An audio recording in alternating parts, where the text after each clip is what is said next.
Welcome back to Intro to Philosophy 1010. In this video, we'll be discussing Plato's dialogue, the Phaedo.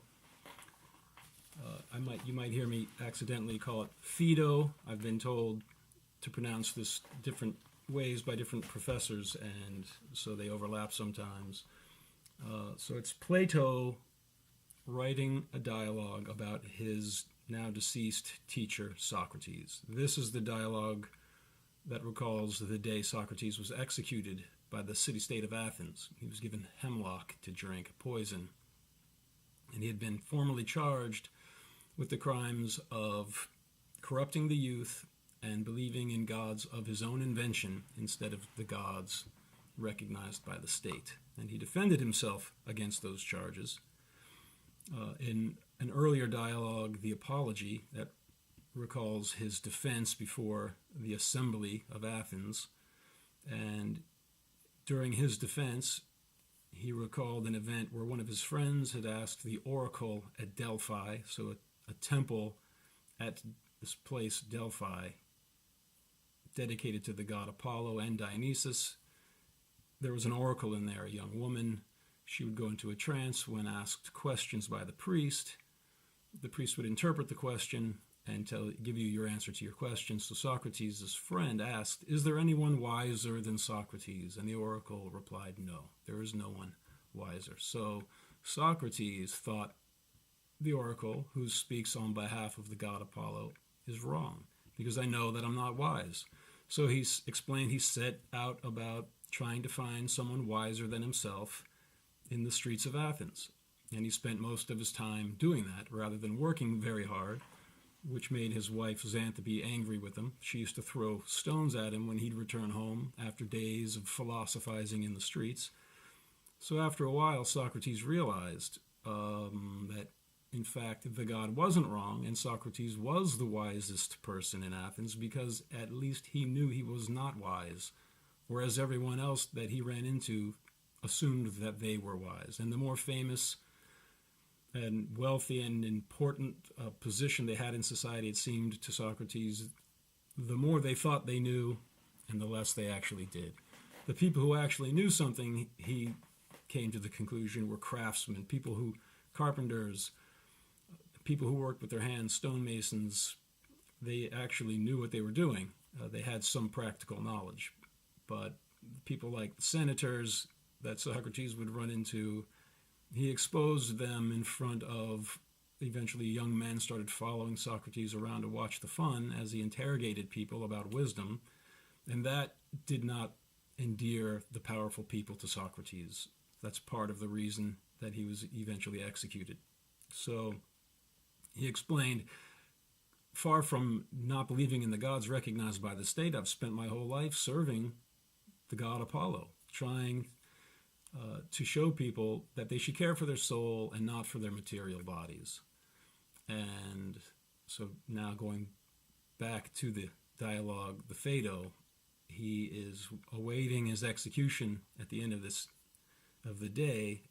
Part of the dialogue explains that a ship from Delos had returned to Athens. It commemorated the myth of Theseus, who rescued the Athenian youths from the Minotaur in the labyrinth. And when they returned on that ship, that myth was celebrated every year. They would send a ship to the island, and when it came back, they had religious celebrations, but during that interim, when the ship was out at sea, they were not allowed to execute people. So Socrates had this reprieve. There's also a literary parallel between Socrates and Theseus. He saved these youths from the horrible Minotaur, and Socrates was saving, most of his followers were young men from the aristocratic class who had the leisure time to listen to Socrates. Socrates was not an aristocrat, he was just poor. But his fans were mostly aristocratic young men like Plato. And he was saving them from the fear of death and the prison of bodily desires, as we'll see in this dialogue. So, since the ship had returned, Socrates knew he was going to be executed that evening, and he spent the day discussing what happens to a person after death with some of his friends. And the conversation is mainly between Socrates and two young men who are close friends, Cebes and Simmias. And they are, at the beginning of the dialogue, upset with Socrates that he's so nonchalantly awaiting his death. They think he should be more concerned. They think he should have escaped. He could have. They could have paid his ransom. He refused to let any of his wealthy friends pay off the guards. It seems everybody wanted Socrates. In the first place, in his court hearing, he could have apologized and said he wasn't going to do what he would, talk to different people about his different perceptions of God and his idea of what a soul is. He could have just stopped. He could have accepted banishment, gone to another city-state, but he didn't accept any of those ways out. And then even after he was found guilty of the charges in the apology, his friends could have easily paid off the guards. But he wouldn't allow them to. He stood his ground. He thought he was appointed specifically by the god. And in most instances, he's referring to Apollo, but he's also refers to a more general concept of the supreme god, the idea of God. So he thought he was appointed by God specifically to the city-state of Athens to teach the people there to care for their souls and not for their bodies. He likened himself to a horsefly, or a gadfly is the translation, that is on the back of the big horse, Athens, trying to teach it not to be so concerned for material wealth. And with one slap, Athens could kill him and shoo him off, but his job is to pester people to get them to think about the soul. So here he is, getting slapped by the horse, the city-state of Athens. He's going to be drinking hemlock at the end of the dialogue. And in the meantime, he's going to try to teach his friends one last time not to worry about their material life, their bodily desires, and their bodily existence so much, and to be more concerned with the health of their soul, which is currently imprisoned in a body. Just like Socrates is imprisoned in the Athenian prison cell, the soul is imprisoned in a material body. Plato was a literary genius, and his dialogues are artistic masterpieces. So every setting, every turn of phrase is there for a reason, and he wanted us to see these literary parallels. So when his friends come in, the whole conversation is Phaedo explaining to another man, recalling his memory of Socrates' death. So it's twice removed from the event of his actual drinking of the hemlock. And it explains when they first came in, Socrates was there with his wife Xanthippe, and she was holding his small child in his arms. And he had two other children also. Even though he was an older man, 70 years old, he had a young child. And Xanthippe was crying because she was sad that this was the last time Socrates was going to speak to her or her children or any of his friends. And even though during her life she was not so happy with Socrates and used to throw stones at him when he would come home after days of philosophizing in the streets of Athens. But so Socrates asked someone to take her home, and then he settled down to talk to his friends. And he began to rub his leg because they just removed the chains from him. And he noted how curious it is that pain and pleasure follow each other so closely. As if there's two bodies, they share one head. Someone could have written a myth about that, he thinks to himself, because the pain of the chain is followed by the pleasure of its release. He wouldn't have experienced the pleasure had he not first experienced the pain. That image there is going to be important for his philosophy later in the dialogue, where he talks about opposites coming from opposites.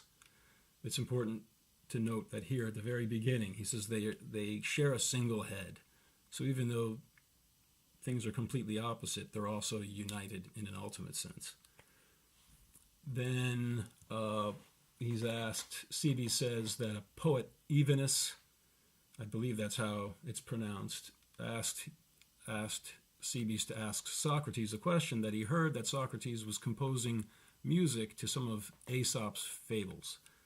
And why would Socrates suddenly turn to a musical poetry career? Because Evenus was a poet, and he was wondering, how come Socrates, the philosopher, is now trying out his hand at poetry? Socrates explains, I had several dreams where I was told, Socrates, practice music, and he always interpreted that to mean to continue doing what he was doing, that philosophy is the highest form of music.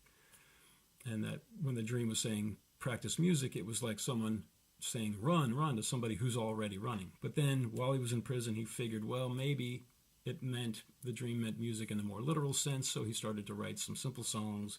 He applied them to Aesop's fables, and then he says, that's what you can tell the poet. And also tell him that he should follow me and do not tarry. Follow me to death. So in other words, he was telling Cebes to go tell the poet Evenus to go kill himself. So Socrates was had an ironic, sly sense of humor. There's another important point of his personality, reflects his idea of the ultimate source of everything, which he calls the idea of the good. It's a union of all opposites. It's the source of all opposing principles. Just like irony kind of unites opposites. You say one thing, but it kind of means the opposite. And so Socrates was notoriously ironic. So then Simmias said, what a message for such a man. This is on page 25. I doubt he's going to want to kill himself, Socrates. So then, why, said Socrates, is not Evenus a philosopher? I think that he is, said Simmias. Then he or any man who has the spirit of philosophy will be willing to die, but he will not take his own life, for that is held to be unlawful. Here he changed his position and put his legs off the couch onto the ground, and during the rest of the conversation he remained sitting. So just notice he changed his position. It meant he was lying down on the couch, and now he sat up.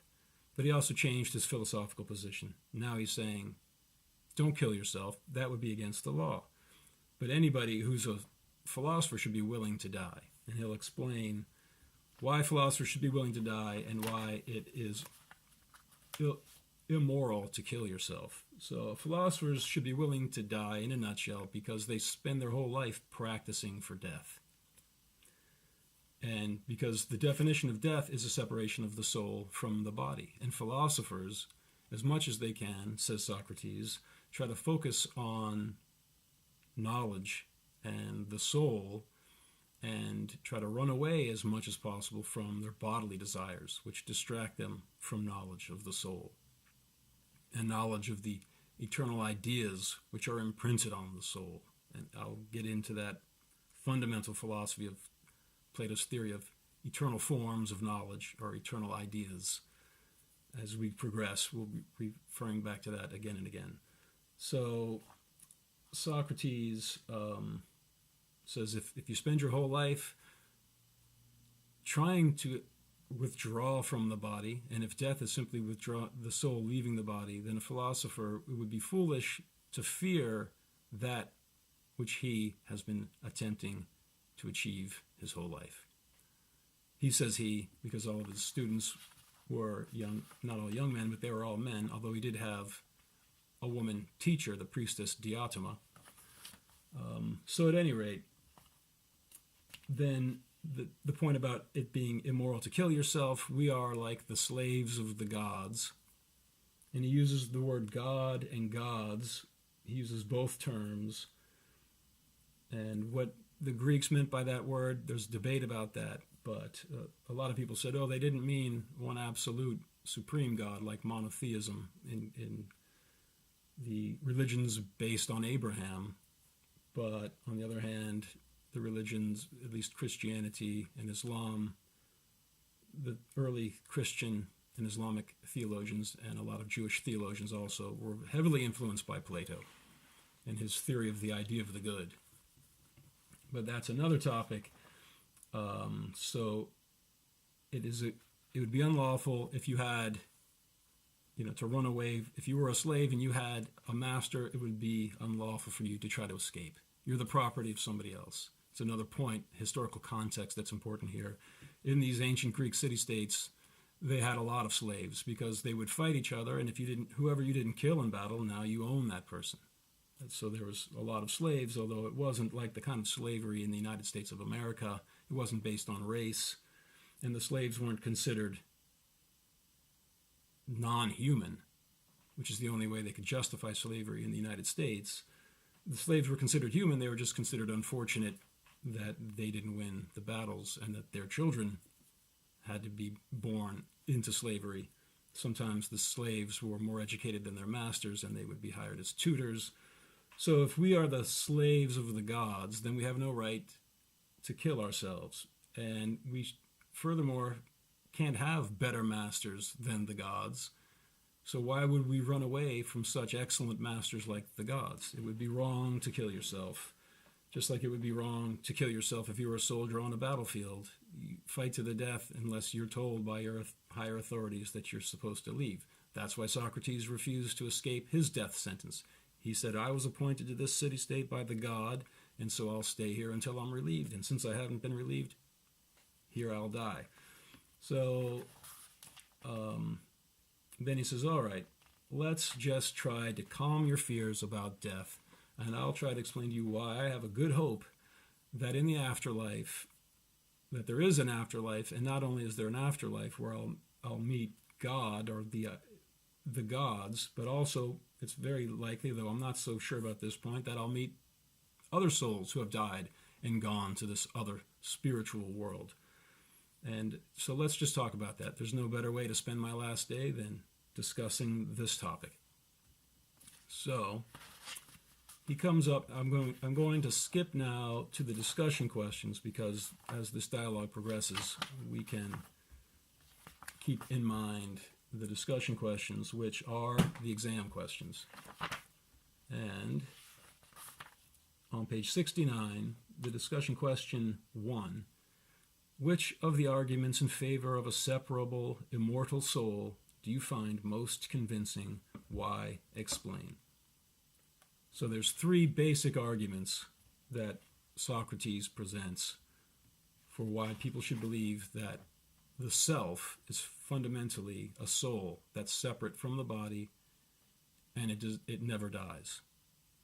It existed before you were in your current body. It will exist after. It's impossible for it not to exist.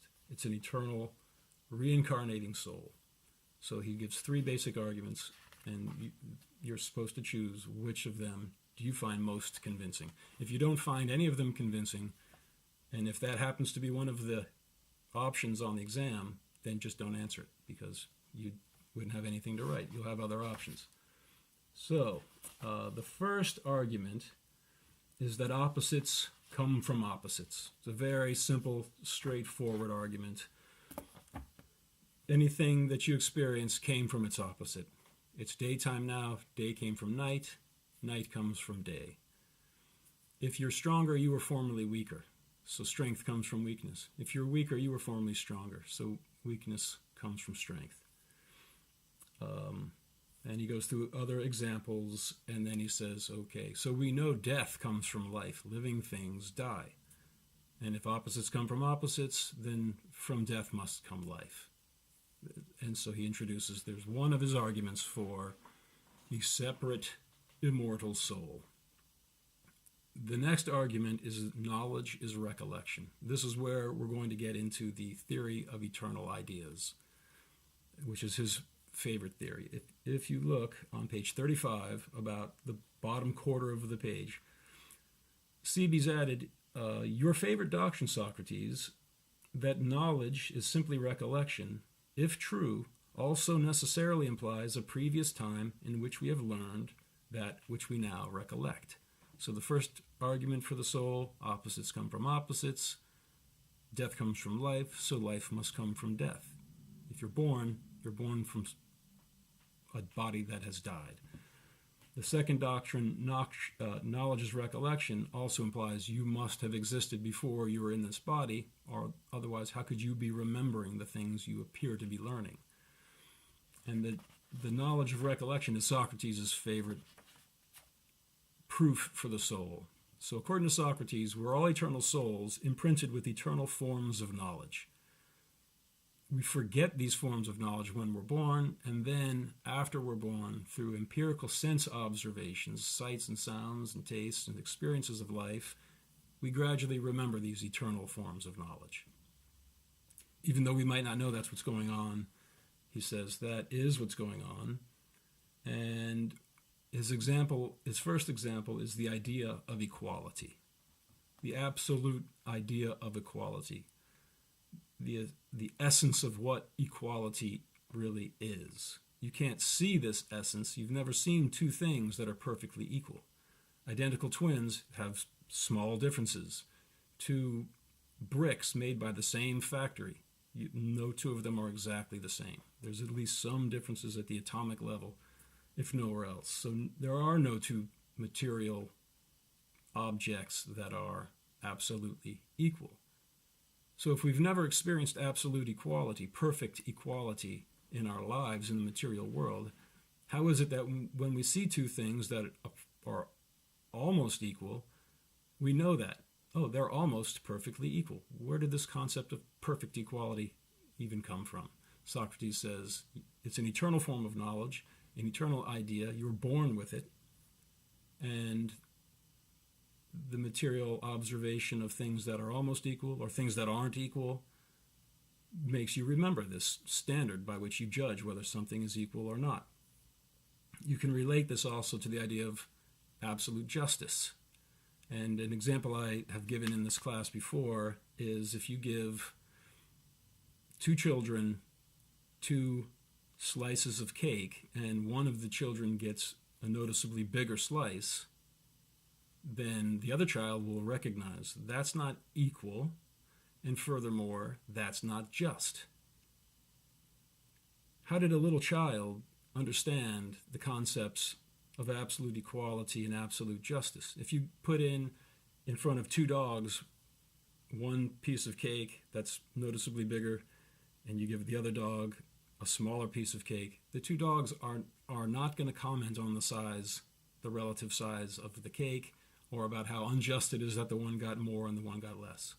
But human children will, Socrates would say, because children have reason, they have the ability to remember these eternal absolute standards by which we judge the relative value of the material world.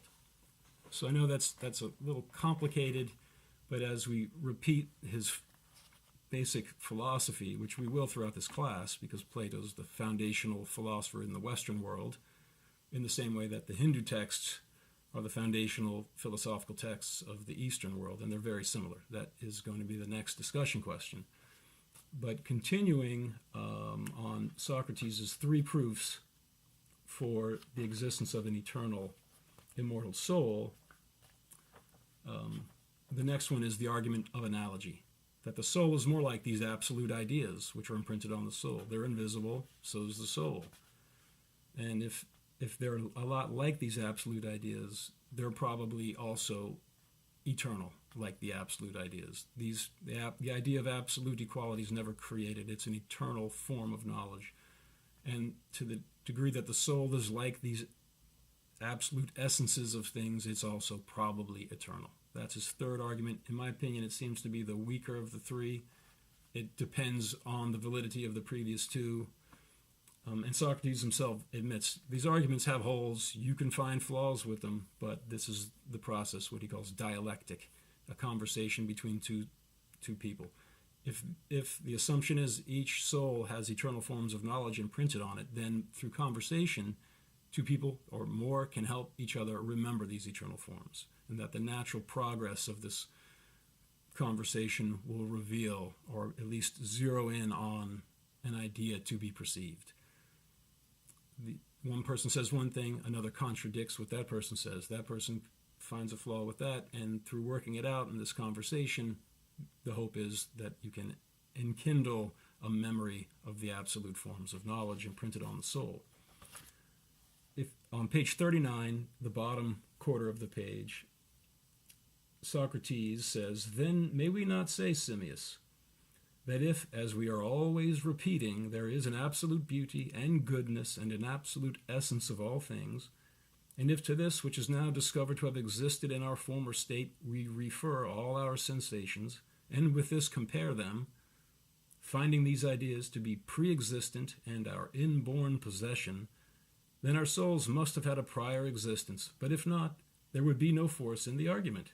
He asks, is that the way? That's a long question. "There is the same proof that these ideas must have existed before we were born as that our souls existed before we were born. And if not the ideas, then not the souls." So that's how important this idea is to Socrates, this theory. If there aren't eternal forms of knowledge, if there aren't these absolute ideas of the essence of things, then there are no souls either. And if there are no souls, then there are no absolute ideas. There's no absolute standard of the good or beauty or justice if there's no soul. And a lot of people believe, well, that's right. There's no such thing as a soul, and there's no such thing as an absolute objective standard of the good or what is just. Those concepts are culturally relative. In Socrates' day, there were people called sophists. That was generally their opinion, and they would teach people, charge a fee, how to deal with this cultural relativism and use it to your own advantage. They did not believe in absolute standards of justice or any absolute standards, and therefore they didn't believe in a soul either. Socrates is pointing out, you either believe in both or you don't believe in either, and he believed in both. You can debate that point, but that's what Socrates was saying. That was part of his defense, as recounted in the Apology. He says, you're telling me I corrupted the youth? I never charged anybody for my lessons like the sophists do. I would have paid people to listen to me if I had any money. So if I corrupted the youth, I did it accidentally. Why would I try to soil, make the people that I have to live with worse? That would be ridiculous. I wouldn't have done that on purpose. If I did, I wish someone would explain to me how I did that. And he was being ironic. He knew he wasn't corrupting people. He was trying to teach people about the soul. So we've gone over now the three proofs for the soul. The argument by analogy is on page 41. The one aspect of the soul that comes out in this argument by the soul is analogously similar to the eternal ideas, is that the eternal idea, the body, he says at the top of page 41, now the compound or composite may be supposed to be naturally capable, as of being compounded, so also of being dissolved. But that which is uncompounded, and that only must be, if anything is, indissoluble. So the ideas, the absolute ideas, he says, are simple, in meaning they're not made of parts. If you put together a bicycle, you can take it apart. If a body has parts, a body can fall apart. The soul, unlike the material body, is not composed of parts. It's a single, simple thing, says Socrates. It's an invisible, indivisible, continuously existing, uncompounded unit, just like the ideas. I said in the previous videos also that I will occasionally draw parallels between these ancient philosophies and even more modern philosophies and the current cosmology developed in the 20th century. And one of the closest analogies to Socrates' ultimate idea, from which all of the other perfect ideas radiate, he calls it the idea of the good. Especially, we'll read that in the cave allegory of Plato's Republic. But he mentions it in the Phaedo also. The idea of the good is a lot like the gravitational singularity, which contains all space and time, and from it, space-time expands, and it also contains every point of space and time at each point of the surrounding horizon of the cosmos. That was Plato's philosophy. He describes that same philosophy of the relationship between the central soul of the universe and the encompassing horizon in another dialogue, the Timaeus. If you combine different aspects of his different dialogues, you'll see that In his opinion, when the soul dies, it goes back to that horizon of the cosmos. That's where the absolute ideas are stored. And from there radiates this illusion of three-dimensional space, which he compares to shadows on the wall of a cave. The world of eternal ideas is like the world outside of the cave, and this material world is like we're watching shadows on a wall. We mistake the shadows of reality for reality itself. So I'll come back more to that in the cave allegory. But for now, it's just helpful to put Plato's philosophy in a context that seems a little more relevant to 21st century people. So now going back to the discussion questions on page 69, discussion question 2. How does Plato's view compare to the view found in the Katha Upanishad? So I've already posted the video about the Katha Upanishad. Let me get my shirt in here. The College of Southern Maryland, CSM. There are a lot of similarities between the Katha Upanishad and the Phaedo. They both believe in an eternal soul.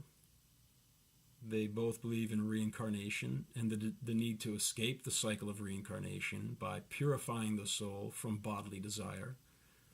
And they both talk about God and demigods. One of the major differences, and it's even not that major, is that the Katha Upanishad says that this knowledge of the soul, Yamaraj, explains to Nachiketa in the underworld during his near-death experience that this knowledge of the soul cannot be had by reason. You can't just sit down and think this out. It has to be revealed to you by somebody who's already self-realized. Atman, Brahman, these are the two poles of the self. The ultimate self is Vishnu, which is the name for God. There's many forms of Vishnu, Krishna, Rama. There's many forms of Vishnu, but all souls radiate, according to the Katha Upanishad, from Vishnu. That's the goal of life. Socrates does not speak so dogmatically, but he's also, at the same time, he is not certain that through human reason alone can we gain knowledge of the soul. He does say that's what we should do. That's the process of dialectic conversation. Humans can use reason, especially when we converse with each other, to dig up these buried ideas imprinted on our souls. But I think it's an important point on page 65.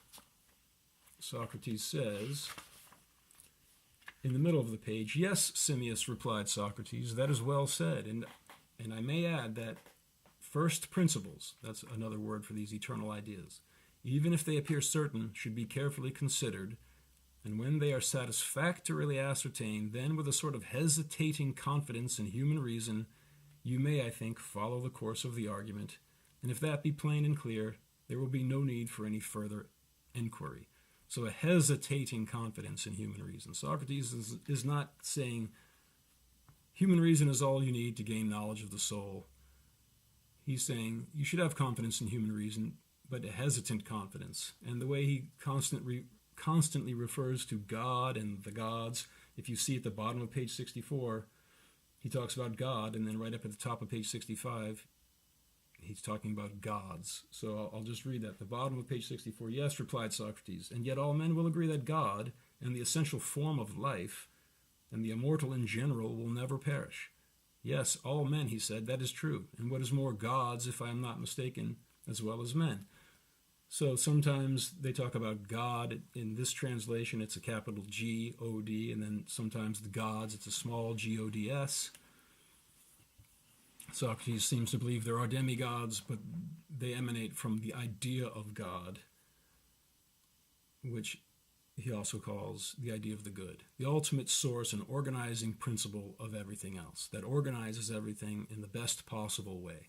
That's his definition of the idea of the good, as we'll see in the cave allegory of the Republic. Whereas, and just to compare that, hesitating confidence in human reason, if you go back to the Katha Upanishad, it will, I'm not going to go back because we've got a lot of ground to cover, but in that video I read the verses where Yamraj said, it's not through reason that you can gain this knowledge. You have to approach somebody who's already been self-realized, and Atman, it reveals itself to whom it chooses to, and then he calls Atman he. So it's a personal God, and Vishnu will reveal knowledge of the soul to whoever Vishnu wants to. It's slightly different than Socrates, but not drastically different. Someone like René Descartes, as we'll see, is going to put a lot more faith in human reason and a lot less emphasis on divine revelation. Whereas Socrates, his references to the gods implies, even his whole life, he said he was appointed to his job by the god Apollo. So that is just another subtle nuance of how to answer that question. Okay, so the third and final discussion question on page 69. How are Plato's dualism and rationalism related in his arguments in the Phaedo? Explain. So dualism and rationalism, what do those terms mean? We've discussed rationalism. It's the belief in these absolute ideas that are imprinted on the soul. The idea of equality, the idea of justice, the standards by which humans instinctively judge the relative value of different things. Those are almost absolutely equal, bricks, or those are almost equal portions of gold. They're not perfectly equal. We automatically know and can refer the things we empirically observe to these absolute standards. So this is how are Plato's dualism and rationalism related. So it's important to note part of Socrates' rationalism, even though in this dialogue he disparages the body as a great distractor from the quest for truth of the knowledge of the ideas of the soul. At the same time, he admits that it is through our sense impressions that we remember these eternal ideas. We wouldn't remember the idea of equality if we didn't perceive two things that are almost perfectly equal. So we need to use empirical observations to recall these eternal forms of knowledge. So it's not that Socrates completely rejects empirical observations, although he inclines towards that direction in parts of the dialogue. At the same time, he admits it's through these sense perceptions that we remember the eternal ideas. But the main thing about rationalism is it believes that there are forms of reason, that humans have this faculty, reason, which can perceive these absolute standards which are imprinted on our soul. And the belief in a soul that's separate from the body, that's dualism, dual, two. There's a spiritual world of eternal forms or absolute ideas, and there's a material world, which is like a shadow of the spiritual world, and it's made of temporary forms that are constantly changing. And they're compounded. This is a shirt here for Plato's philosophy. This shirt is a shadow of the idea of shirt. Later, Christian theologians will interpret the ideas to be ideas in God's mind. God has an idea of what a shirt should be. It's the idea of a perfect shirt, and all of the material shirts that we perceive are imperfect reflections of that perfect idea in God's mind. And God has the idea of a perfect human. For Christians, the idea of the perfect human is Jesus. There's an eternal idea of what a human should be in God's mind. That's Jesus. Jesus is a human and also an absolute form, an eternal, one with God, according to Christian theologians like St. Augustine. So how are Plato's dualism and rationalism related? Well, I think it would, to simplify, I think it would help to refer to Plato's second, or Socrates' second proof for the soul, knowledge is recollection. Because rationalism is the belief in these absolute ideas, and dualism is the belief that there's two worlds that are separate from each other, the spiritual world and the material world. Although it's important to note that Plato's dualism was not an absolute dualism, because he thought the material world and the spiritual world both emerged from the ultimate idea of the good. Especially in the Republic, he explains that. So even though they're opposites, dualism implies the spiritual world and material world are opposites, they share a single head. like pain and pleasure at the beginning of the Phaedo. The chain was released from Socrates' leg. He's rubbing it. It feels good. He says, strange. The pleasure follows the pain. It's as if there's two bodies united by one head. Similarly, the spiritual world and the material world, both of them emerge from the ultimate, highest, absolute idea, the idea of the good. So Socrates' dualism is not as extreme as, for example, René Descartes', as we'll see. Socrates' rationalism and his dualism are not as pure as Descartes' rationalism and dualism. Socrates sees a union of opposites underlying all pairs of opposites. So that second proof for the eternality of the soul, that knowledge is recollection, when we see his example, two things that are almost perfectly equal, that is what made us remember the idea of perfect equality. So the soul is separate from the body in the same way that the perfect ideas are separate from the things which reflect them.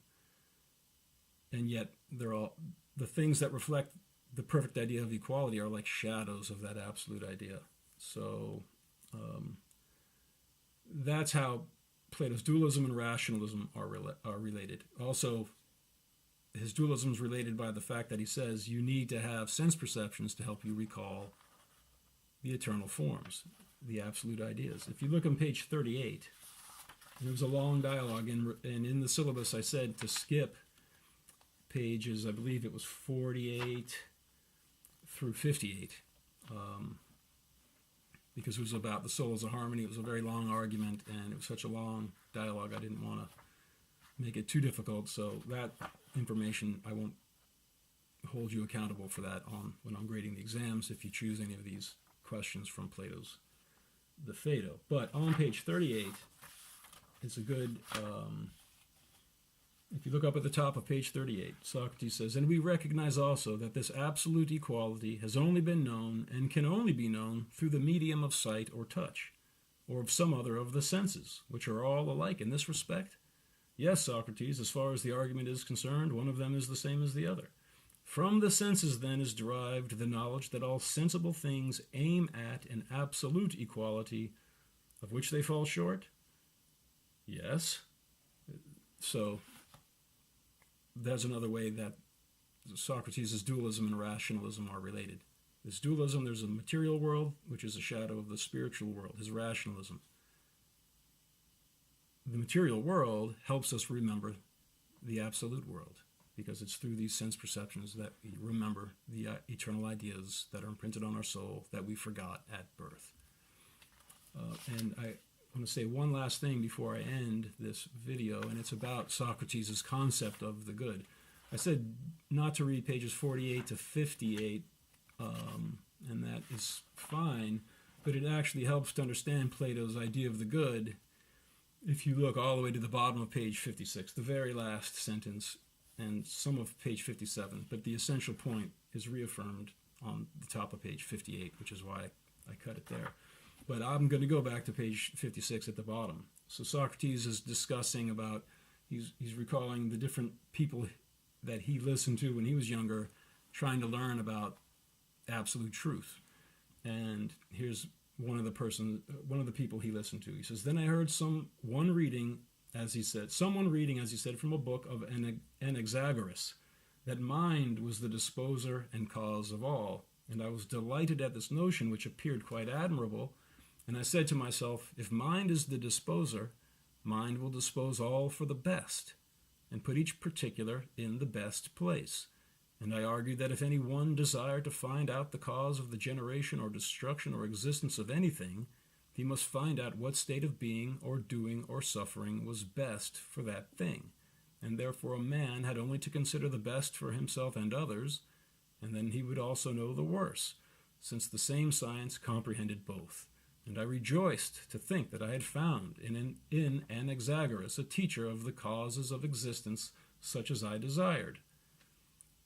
But he was ultimately disappointed because he noticed that the cosmic mind that orders all things according to Anaxagoras doesn't necessarily order them for the best. I'll continue to read on page 57. He says, and I thought that I would then go on and ask him about the sun and moon and stars, and that he would explain to me their comparative swiftness and their returnings in various states, active and passive, and how all of them were for the best.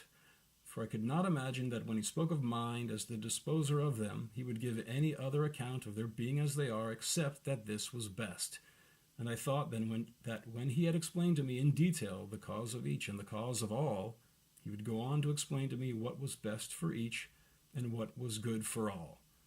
So he was grievously disappointed when that is not what he learned from that philosopher, and instead Socrates developed that philosophy, and Plato developed Socrates' philosophy of the ultimate cause of all causes is what he calls the idea of the good, and it organizes everything for the best.